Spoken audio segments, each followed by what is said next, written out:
ሻሎም ኢትዮ ድሬድሎኮች ነን። ኢትዮ ድሬድሎክ ሳሎን ከድሬድ ጋር ተያይዞ የትኛውንም አይነት ሰርቪስ እንደምንሰጥ ይታወቃል። በዛሬ ቪዲዮ ደግሞ በጣም እያስቸገራችሁ ነው። ድሬዳችሁን በሳሙና እየታጠባችሁ በኮንዲሽነር እየታጠባችሁ እያስቸገራችሁ ነውና እረፉ።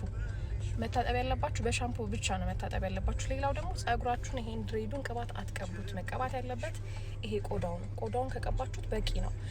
ሌላው ደግሞ ቤት ላይ ስትሰሩ መሰራት አይቻልም። ቤት ውስጥ ግን ስታፍታቱም ሆነ ስትሰሩ በውሃ ማርጠብ አለባችሁ። ደግሞ የተወሰነ ሞይስቸራይዘር መጠቀም አለባችሁ። በደረቁ እንዳታፍታቱት። ጸጉሩ በጣም ነው የሚጎዳው፣ በጣም ነው የሚበጣጠሰው።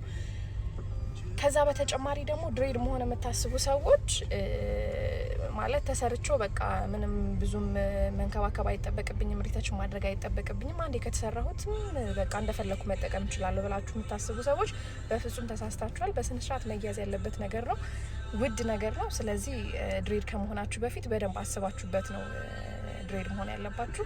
በጣም ነው የምወዳችሁ።